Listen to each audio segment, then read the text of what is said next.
Taylor Killerby here, and this is the Banana and the Bee podcast. God, I was going to say it's Monday, but this is going to be dropping on Tuesday. I got my friend Dave Van Auken and a man who needs no introduction whatsoever. We got Uli the Monster Diaz. Let's How are go. you doing? I'm doing great. Thank you guys so much for the opportunity, and it's good to see you again, Taylor. I know. Like, I was just on your podcast. I, flew to Miami 24 hours, did the damn thing, and it hasn't dropped yet. I'm so excited. I can't wait. I am one of your biggest fans, and you inspire me daily. So I'm very, very happy to have you on here. And you just won, so congratulations. Thank you. And I'm also one of your biggest fans. Also what you do as a mom, as a model, and as a kick-ass girl, you know? And we're also huge fans of Dave Van Auken. Dave is my guy, man. I've been speaking to Dave since my first Bare Knuckle match. Before that, I was just gonna say that me and Uli in a weird way, we go way back. Lex McMahon hit me up, literally he's like, dude, I got this great boxer. He's like, he's a championship boxer, but he's converting into MMA, and I'm trying to push him. He's got a great following down south, but we're trying to get him out everywhere. Right. I'm like, okay, let's go, let's do it. And I'm like, what's his name? He goes, Uli the Monster Diaz. I'm like, Lex. Yeah. I'm like, that's $1 million name right there, man. I'm like, I like it. And then we kicked it, brother, from the very first time. And then the best story I got, this is a behind the scenes story. So I talked to Uli literally fight week before that Miami, before some history was made 18 months ago, whenever it was. And at the very end, Uli goes to me. He's like, hey, Dave, all I know is this. He's like, it's going to be fast and just don't blink. And literally, it was 3-4 days later, this man made history. That's right. Yeah, I do remember talking to you before the MMA fight, too. It's awesome that you guys hooked up, man. Yeah. We family right here. We've been friends for years before we even met each other in person. We were always just on the phone and always talking. But I was actually showing the kids in my striking class tonight your 3-second knockout because one of the kids watches the podcast. He's 8 years old. 8 or 9. No. He's 10. He's 10, but he watches every episode. And I'm like, oh, you got to see Uli. Have you ever seen him before? And I was just bragging on him. And he thought it was the coolest thing ever. But I'm happy to have you on here. And congratulations. You look unscathed, clean shaven. Yeah, took the mustache off. Thank God. Yeah, I took a couple hits, but no cuts, none like that. Nothing serious at all, you know. I came out of there with pretty clean. So thank God for that. But shout out to Sawyer Deppy, the guy I fought. You know, he came to fight on 2 weeks' notice. He brought the fight, and thank God we came out victorious. Yeah. What is it like feeling? Because I got to see you in Miami, and you had told me oh yeah, I got someone. You had just found out you got someone. Right. What is that feeling? I don't think people understand being a fighter. Having a fight and you're training so fucking hard and you're putting in all the work, you're taking time away from your family and everything. And then it kind of just seems like it's not going to, you find out it's not happening.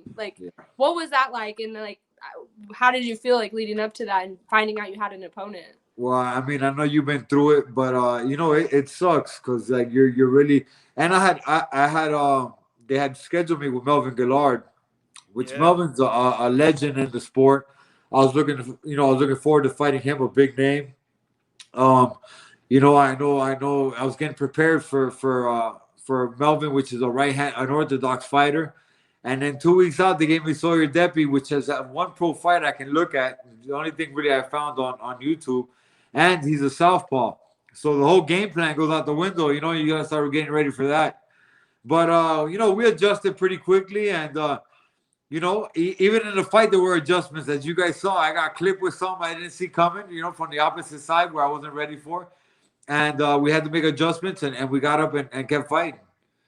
Right. And, everyone thinks off the bat, boxing, MMA, now to bare knuckle. So everyone thinks bare knuckle is so barbaric and so raw and bloody, so say. But I'm telling you, guys, we're 2 weeks out of Knuckle Mania or 18 days, whatever it is. You look clean, you look good as day as night. So it's you were in a fight, you were in a legit good fight, but nothing wrong. How did that's to me it's not odd, but it's that's pretty amazing that no scratches, no claws, no stitches. You look great. Oh, he's frozen. Oh, you froze up. Yeah. Did you guys hear? Is that my phone or your phone? It cut out for a second. Yeah, you guys, I cut out too. I heard you. The last I heard it was that I come out with no cuts again. So thanks. Yeah, just like kind of talk about that. You've been in boxing wars, you've been in MMA wars, and then everyone thinks bare knuckle so barbaric. But look at you, you look beautiful, and it's like, hey, you were just fighting. Like, you know what, man? I was blessed to come out. I was blessed to come out with no cuts from this fight. And bare knuckle, it's so easy to get cut. You could even catch a punch that's not like a solid punch, but if it grazes you, you know, those knuckles will cut you very easily. You know, I got and not even to be funny, I literally got tough skin. It's hard for me to get cut. I've been in wars in boxing, never been cut. Wars in MMA, never been cut. You know, in sparring one time, matter of fact, sparring with Hector Lombard one time, we clashed heads. And I got cut up under my eye. That was like the only time. And then with my fight in Tiago, which was a hell of a war, I got fucking cut up everywhere there. So, but yeah, with this one, you know, I got caught a couple times, but I came out again, no cuts. You know what I mean? So it was thank God for that. I had gotten a little cut on my nose, but it was more like a scratch. And once we cleaned up, we saw we were good. And you know, like what. I always talk about this to everybody when I talk about you, and I say it to you all the time when we just have conversations, how inspiring you are to me. And like watching, because I didn't get to watch the fights live that night. I was at fights for our team, and I saw the video of you getting clipped and then just getting back up and finishing the fight. And it's like, what was going through your head? What was going through your head? You know what? Look, so I got caught with a punch I didn't see. You know, so my game plan was to come out orthodox. Southpaw. Oh. And I had been training a lot of southpaw against orthodox, and I was doing good. But this time I came out southpaw against the southpaw. So he threw something I wasn't expecting. I got clipped in the chin. And if you look back at the video, I never really hit the floor. I got clipped, and it spun me around, but I caught myself before my ass hit the floor. I got back up, and the only thing going through my mind was like, all right, time to tighten up. You know, go back to orthodox. Go back to what you're used to. Stick to the game plan, and that's what we did. And then so this was in the first round. I got clipped, came back. I ended up catching him with an uppercut under by the ribs, dropped him, and then there was like 10 seconds left. We went into the second round. I got that minute of rest, got to compose I had coach in my ear telling me what to do. So we came out, and in the second round we just turned it up and just kept going. You know. Yeah, man. I got one for you, Uli. Like. You know, and I think Taylor and myself are both positive people. Absolutely. But also we're real though. We're very real, and we call it how it is, and I think we're real people. And so nothing negative towards Bare Knuckle. And I know people are going to say, "Hey, Dave, you're throwing shade at Bare Knuckle FC," and it's no shade at all. But so Knuckle Mania 2, you know, it's Mendez is up there, and Mike Perry's up there, and much love and respect to them, and just a lot of stuff's going on. And I'm like, damn, like. Do they know that they got the monster? They got Uli Diaz right here in the card, and just like no pub, like the pictures. I just felt from afar that they were under promoting the monster at Knucklemania 2. Like to me, you're breaking up again. Best knockout ever. Did I freeze? He froze. Like, see, he's freezing on our screen. Man, Uli, that was my best speech. That was good. That was good. I was running it. But you know, Uli, you know, you was do you feel like you were under promoted? I don't know. Hello. There we go. We got you now. Hello. No. Oh. Here we go. It's all right. I don't know why it falls out. I don't know if it's you guys or me, but I'm standing right next to my Wi-Fi router. Yeah. Yeah. It keeps like we're yeah, it says we're good here. I think you got me halfway. Where I was getting at it, Uli was like, man, you got the world record with the knockout. You had one of the greatest fights in the history of the sport with Tiago Alves, like literally insane fight. I was there live for that. And I felt like they were under promoting you for this Knucklemania 2. Did you have that feeling as well? Or did it bother you as well? Just kind of, you were just there in the card. And I'm like, man, that's the monster now, guys. Come on now. You know what? It did bother me a little bit. I did find it, you know, kind of in a way disrespectful, you know what I mean? Because I know they were fighting in my city. Like you said, I got the 3-second knockout. not only combat sports, but I had it on their promotion. Right. I think I had a hell of a fight, at least number 2 for next year, for last year, behind my dog Killer B. So yeah, man. But again, Melvin fell out. So aside from that, I guess it took them a while to figure out who was gonna take the fight, and that messed up the marketing aspect of it, Right. But yeah, I mean, I think after this fight now, I think again, I gave them a hell of a fight. I gave them a hell of a show. They saw again the crowd was there for me. So hopefully next time I get some marketing dollars. No. Man. If we're having some technical difficulties tonight, but we're just You guys rolling hear with me? the Yeah, Now we we hear you. can, yeah. We hear you. And we're sorry about this, Uli. Yeah, usually it's crystal. I don't know. We're same thing where it's all Wi-Fi good. I just moved. Maybe it's me. It's not you. Come on, Tay. It's not you. No. See, it's all right. It's all right. We roll with the punches here. We roll it.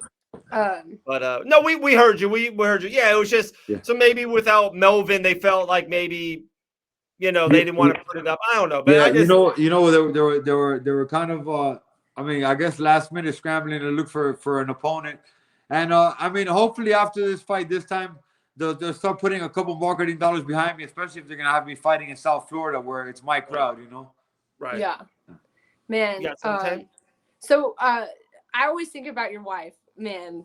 Talk about your wife first of all, because you have she's your fiance, right? Not wife yet. Yeah, fiance. yeah. Well, I mean, yeah, I call her my wife. Basically, already. your wife. Yeah, That's your wife. Yeah, she's your wifey. She's fucking amazing, and I always wonder what she's thinking and how she's taking everything. But tell us about your wife. Yeah, tell us what she was thinking and how she handles the fight game with you. Yeah, she's actually on TV right now on WWE Monday Night Raw. Oh my gosh. Man, she's listen. I couldn't ask for a better person on my side. She knows the business in and out. She's been around a while. She's great with me. We train together. We eat healthy together, and it's just honestly the best shortest way I could put it is just life is just simple with her. It's nothing. It's not. It doesn't. Nothing gets in the way. There's no arguments. Nothing. We live a parallel life, and it's very. I'm happy. And not to mention, she is fine. Not to mention, she's beautiful. She is very beautiful. Yeah, I was just one of my favorite memories, when I fought Cassie Robb, and I saw you guys after. I tell you this too, when you were hugging my dad, and everybody was there. It was just so cool. I got to meet her finally for the first time, and then just everyone was there. It was just awesome, and I adore you guys. Yeah, thank you, man. We love you too, and yeah, man, it's. I'm very blessed when it comes to I have meeting her and yeah, so we're soon to be married. And how do you guys how do you balance all of it? Because I get that question a lot, being a mom and everything. How do you guys balance it all? You know what? I got my guys right here. The kids are watching me do this interview. What's up, guys? And you know what? So I fight for a living. So this is what I do. When the morning when they go to school, I spend most of the time that they're in school training. Then after school, they got their things, and then you go from professional fighter to professional father or parent, and it's just homework and life, and I found a routine, and we spoke about on my podcast with you, when people tell you that they don't have time, it's because they don't want to make time. Because if you got things to do and you want to do them, you'll find the time to do it. Absolutely, And these guys are my everything, so I gotta make the time. Listen, my 5-year-old the other night woke me up at 2 a.m. throwing up on me in my bed. And I was just shoot. I was just thinking about all the people that are you're so untouchable and glorious. And I'm here I am at 3 a.m. getting puked on. I know. No. Listen, I'd rather go in the ring and fight people than have to do this 3rd grade algebra they got my kid doing. I can't. If you put me in 3rd, I'm 40 years old. I'll be 41 in 2 weeks. If you put me in 3rd grade, I'll fail. I can't get the homework. Listen, some of the kindergarten homework. Homework. Hey, it's hard. Shit's hard as hell. I'm like, bro, if you put me in school right now, I'll fail. It's crazy. And it's so different. It's so different now. Hey, you just had a kid too, right, Dave? Yeah. So I got a 9-year-old, Okay. who's in 3rd grade. I got a 4-year-old son, and then I got twin girls that are 2. Wow, congratulations, man. That's Yeah, awesome. man. That's awesome. Almost 2 or 1.5 or what they You had grow up little, quick. you 2.5, right? You had It's little crazy, man. little quarantine babies. Yeah. It's been We a know good you run, and man. Susie were doing. The Hey, cable was cut. I'm hey, man, convinced you got to keep the love flowing. You got to keep the love going through the years. You Absolutely, can't stop. absolutely. All right, so I got a good one because with you guys being professional fighters, and I met you both, fighting and kind of like, on that ascension. And I love, it's kind of honestly, like, I think if the gods gave me a little bit of gift, I think I'm good at seeing talent, kind of before they pop. Everyone can say, oh, look at Conor McGregor now, or whatever, Sean O'Malley now. I love seeing you guys before you made it to the big bigs, right? And I thought, I was like, man, both of you guys. But now both of you guys are transferring a little bit. We got a highly anticipated Don't Blink podcast. That shit's fire once, twice a week. Taylor's coming on here killing it. Like, Uli, man, I'm telling you, and when I tell you Taylor's killing it, she kills it when it's just her and I. She kills it with guests. I'm telling you, she's a star. And it's just crazy. Like, how do you guys transfer? Is it super easy for you guys to be like, hey, yeah, I can be on this podcast side? Or is it like, damn, it's a little harder work than I thought. It's a little bit more than what people think. No, you know what? Hats off to Taylor. I see what she's doing. She's doing her modeling thing, her mom thing, all that. So, and listen, there's a life. You got to make a life outside of fighting, because this fighting thing isn't forever. Right. If you're smart with your money, you put some away and invest it into other things that eventually, when you stop fighting, can work for you. The podcast thing for me, I really love it. I've always liked talking to people. Always, since I was a kid, I like talking to people. I like getting people's stories. I had a rough background myself, so I know my first impression in people kind of, like, in a sense, scares them, for lack of a better word. But I always tell them, if you give me 2 minutes, open my mouth and be able to speak to you, you'll fall in love with the person I am. And that's not to be conceited or anything. I love talking to people. I love people's stories. I love people, putting people up. If you notice, I never talk shit about my opponents, man. I respect everybody. We're all going in there to do a job. This ain't no scared business. It's the hurt business. You know what I mean? Yeah. So if you sign a contract and there's money on the table for me to fight you, we're fucking doing it. I don't care who you are. Right. Yeah. Right. That was the funniest thing. I remember walking into to the Don't Blink podcast, and didn't even take, we didn't even go like, all right, 3, 2, 1, we're gonna film. I walked in, we said hey, I sat down, we just started talking. Yeah, because it was so organic. We came in, we're like, all right, we're just gonna roll with it, it's like the podcast is kind of like this one. It's like what we're doing now. Let's just talk, let's chill, I'll ask you a couple of questions so we could get into detail on a couple of things. But besides that, let people see your character, Yeah. Right. And for me, I used to be so petrified and terrified of being on camera, things like that. I used to be pretty shy when I was a teenager. And I realized man, life's a lot easier when you're just outgoing and you're not scared to talk to people, and doors open for you when you're not scared, and just the experience that comes with it. Being on camera so many times, being interviewed so many times, I'm sure if we go back, Dave, and look at our first interview ever, I probably was yeah, absolutely.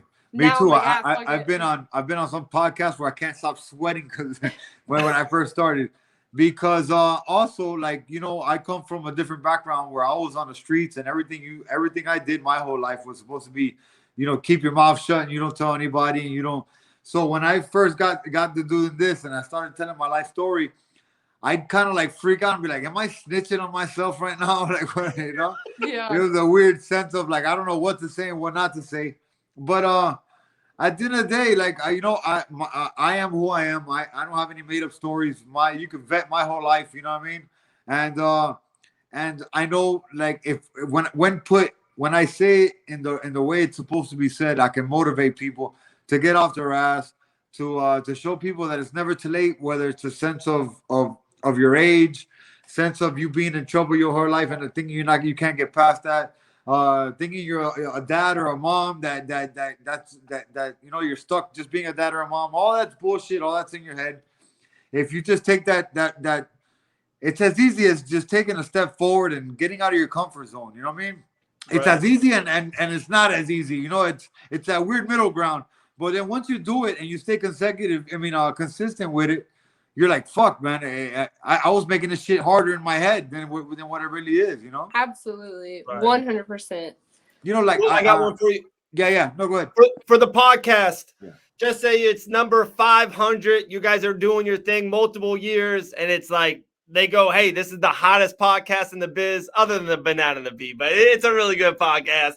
They say you can have any guest you want. Guest number 500, you can pick anyone you want alive in this nation. Who do you pick? Man, that's a good one. Anybody alive in this nation? Who would I pick? He had her on the podcast 3 weeks ago. That is true. That's true. That should be Taylor Starling. That's true. Oh yeah. Just kidding. But was that a trick question? Man, who would I have on? Man, you know what? I listen to a lot of books and I don't know. It'd have to be like a Joe Rogan, just because he's talked to so many people. I love to pick his brain. There's a guy I read all the time. His name is Malcolm Gladwell. He's a very intelligent dude. He has Outliers and all these great books. And I don't know, another guy. These are like people there that you guys are probably like, who the hell are these guys? But Lex Friedman too, another guy, real smart. Okay, and I like to pick these guys' brains. Does he has like a 10,000 hour thing? No, Lex Friedman. He has he's just he's a guy who fucking builds robots and shit. He's been on Joe Rogan a couple of times. You know who too I've been listening to a lot is John Danaher. You know John Danaher? Danaher is like the dopest jiu-jitsu coach. See, I listen to some weird people. No, yeah, I like that. I like you that. You lose me at jiu-jitsu. Yeah. That girl don't know how to put on a robe. She don't know how to put on a robe. Listen, I put a picture of me up in a gi because I was like, you know what, 2022, I'm gonna do gi jiu-jitsu. Put up one picture of me.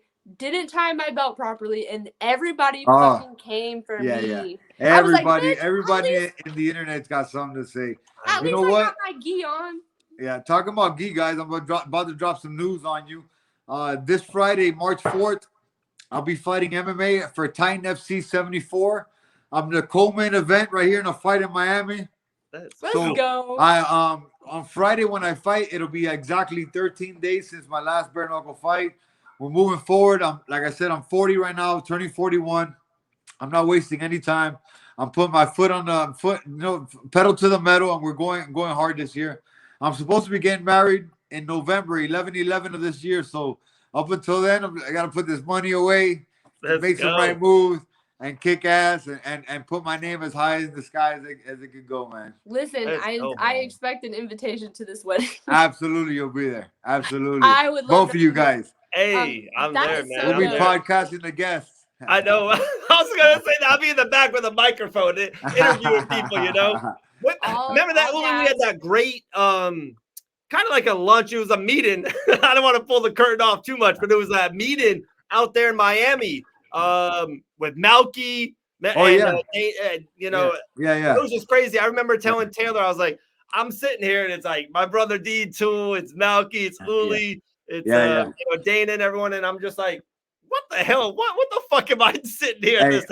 You know what? I ask myself the same question sometimes. I'm that guy who will be in a meeting somewhere and I float outside my body. I'm like, what the hell fuck is going on right here? Yeah. But yeah, it's awesome. It's awesome to be in those situations, man.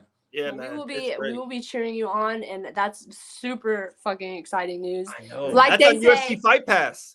Yeah, it's on UFC Fight Pass. It'll be seen on 135 countries. 2 million people. Yeah, millions of people. It's awesome. Don't blink. Don't motherfucking blink. Don't blink. I got a good one for you. I got a good one because this is for our girl Taylor. So let's just pretend Taylor's not there early. This is just you and me, man. The guys are talking for a second, Taylor. So at Knucklemania 2, Christine Thierra won that flyweight championship. She's the first ever bare knuckle C flyweight champion. You know, so she won. She defeated Britton Hart. Much respect to Britton Hart. You know, wish her the best. But you know, Christine needs a new challenger soon. You know what I mean? Like she needs someone to step up and challenge. Who do you see in that Bare Knuckle FC female flyweight realm? Who do you think should challenge the Misfit next? Oh, I think Killer B has to be next in line. Let's go. Guaranteed. Yeah, yeah. Let's You go. know, even and I'll tell you that even if she wasn't here, she definitely deserves it. She's next in line. She's shown, she's a freaking warrior. She's kicked ass, and you know what? Look, I love Christine too. Christine always treats me. We call each other the best hair in BKFC. Me and her. She's gonna be a tough fight. So Taylor, get ready, stay ready, but she don't have anything that anybody else doesn't have. You know what I mean? So just and the Killer Bee's shown that she's a warrior. She could take a punch and she could give a punch. Yeah. So get in there and kick ass. Yeah, I've said it before. I have a lot of respect for Christine, and she's one of those people that is down as fuck. So will be very excited for that. Ohio State, that's a little monster. Hey, yes. You don't have the Hurricanes on. You got Ohio State. Yeah, my girl got it for him. Oh, okay. Oh, Dana's a Buckeye. She's from Cleveland. No, she went to Kent, but her whole family grew up with the Buckeyes. Oh, okay. I didn't know that. Yeah.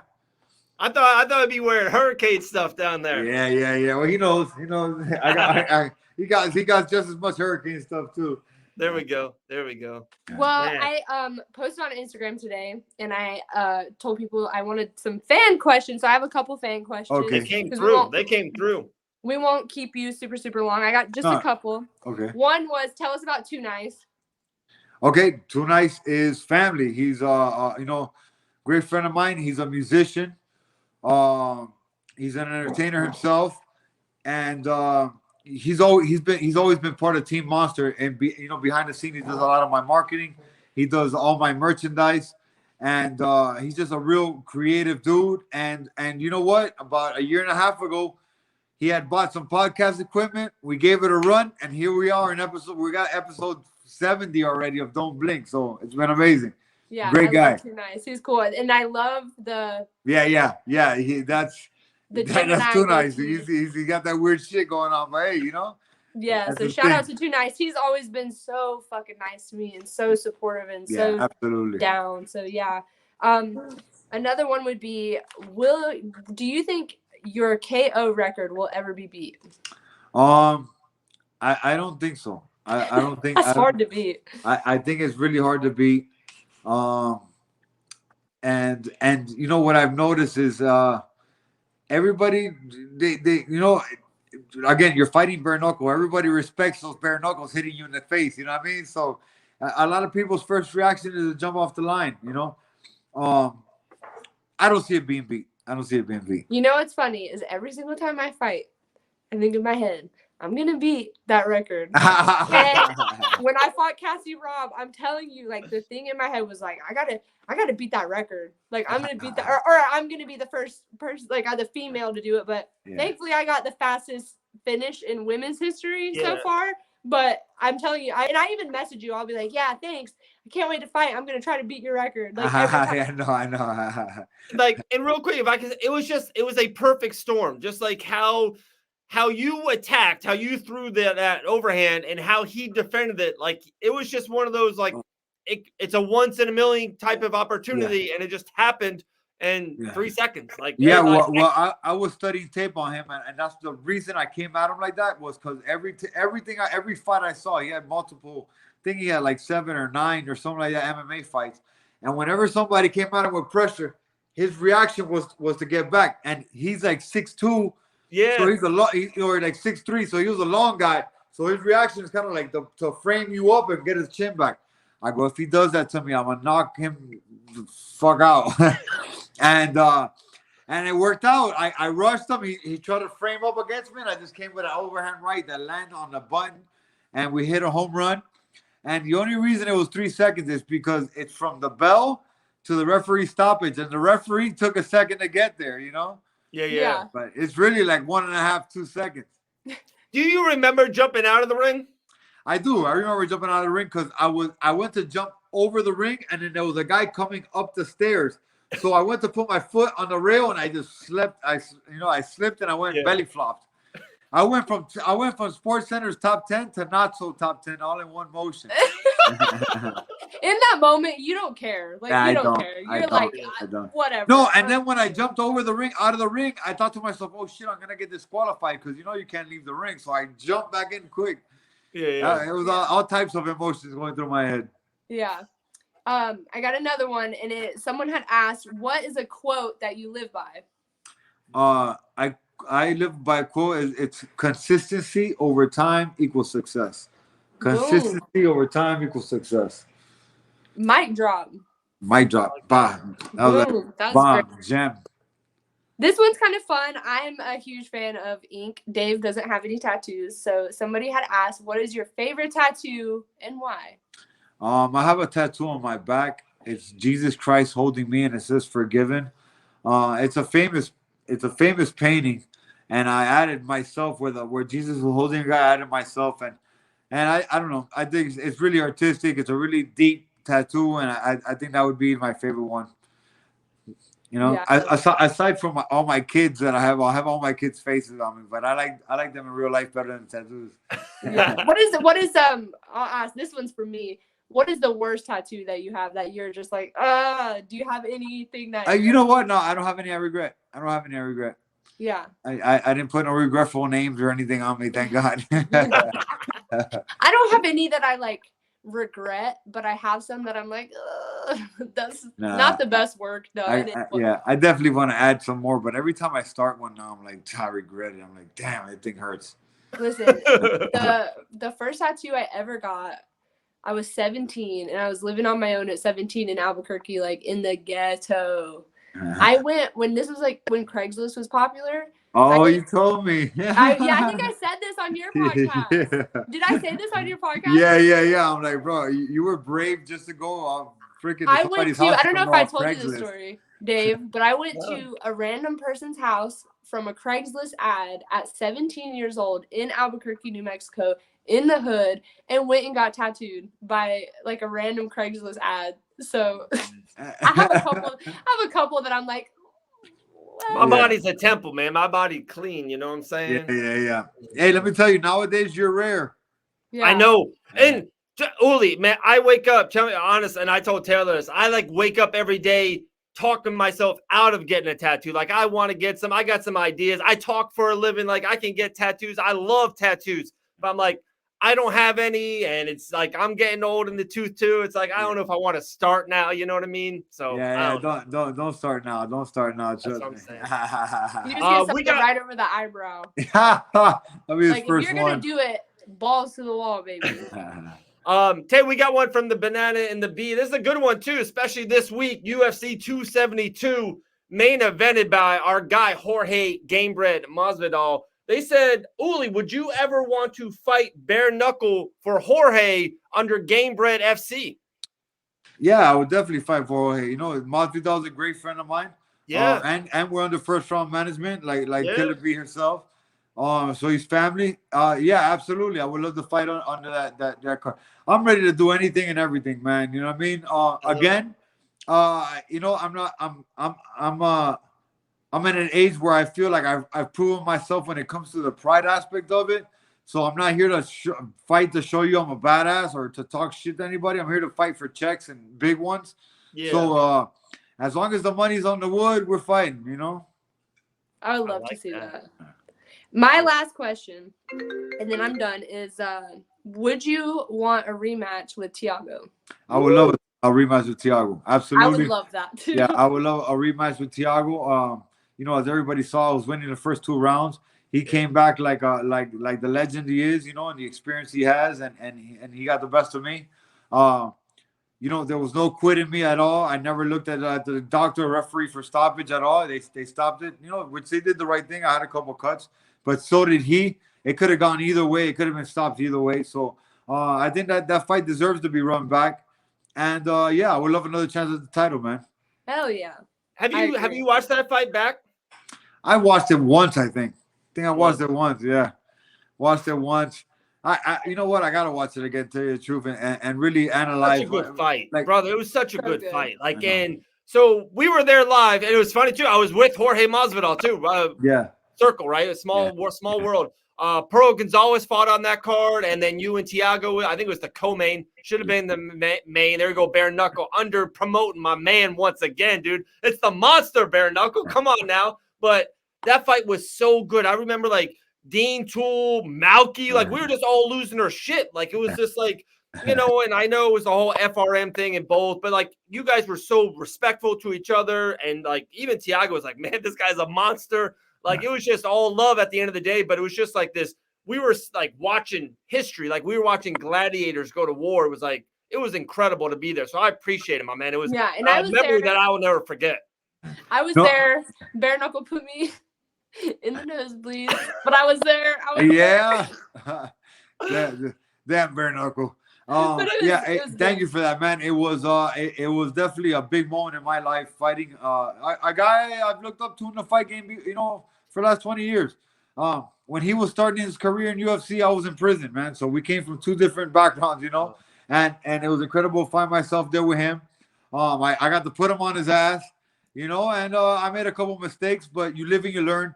I learned a lot more off losing a fight than I would have from winning. You know what I mean? Even though, of course, who doesn't want to win? We all go in to win, but I learned a lot of losing, and I gained a lot of losing that fight. So, you know, shout out to Tiago. He's a great champion. And, yeah, if I get the opportunity, I would love to see him again. Let's go, man. Hey, that was good. That was good. Hey, Uli, man, I'm telling you, it's been multiple years, 3 years, and always appreciate you, appreciate your time. And, yeah, man, we got to do more stuff again. We got to sit down, eat lunch again down there in Lakeland, Florida, I think, outside looking at the pool, man. That was a good day. And then Absolutely. I got to come. We have a yeah, come on, Taylor. What are you doing? Absolutely. Come on, join the table. Yeah. Let's go. Guys, I wish you nothing but the best. Killer B's like a sister to me already. Dave, I appreciate you, brother. And anytime you guys need me on, a sidekick, an extra guy on the show, whatever it is you need, man, holler at me. I'm here. You're the best. Thank you. Thank you so much for coming on. We know you're busy. Happy birthday, Taylor. Thanks, guys. Friday, UFC Fight Pass Titan FC. Let's get it. Let's go, Uli. All right, my man. Appreciate you. Thank you. Man, what a good time, Tay. We're leaving. That was awesome. That's the monster Uli Diaz right there. What a good guess. Maybe our best one ever. I think that could have been the best one ever. He is just one of my favorite people. Like, it's just crazy. He really is. I can't even express it. And if you don't know who Uli Diaz is, you need to follow him. You need to check him out. Fastest knockout in bare knuckle history.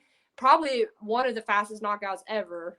Yeah. To be honest. And just like, when he talks, I get chills. And when I've seen him in person and seen him fight, just everything he does with his wife and his kids and everything is his fiance.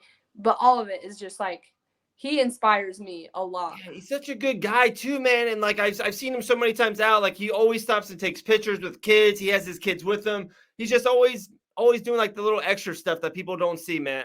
Helping the community. I got nothing but so much respect for that man. So much helping respect. The community, beating up internet trolls. Like he is a hero. Not all heroes wear capes, but some of them have gold teeth and fucking dreadlocks on their head. Okay. There we go, guys. That was episode 20 of the Banana MB. I know we weren't here last week. We missed you guys immensely. Hopefully you missed us too. Hopefully we won't take a break like that. That was too long. That was totally my fault. I'm gonna let you guys know. No, it's not. Come on. I moved. I got life my is busy. Teeth out. Yeah, life is busy sometimes, but we'll get it. Hey, tons of stuff happening. Big things in the works for both of us together. Big things in the works for personally, just for Taylor, for me as well. It's crazy. It's just such a great time. It's a great time for us and the Banana Bee podcast. We're just getting started. Like 20 episodes in, we are just getting started. And we are happy to be back. Happy to be back. And just like that. Just like that, I guess we'll say those last words and have a $17,000 outro. Bye.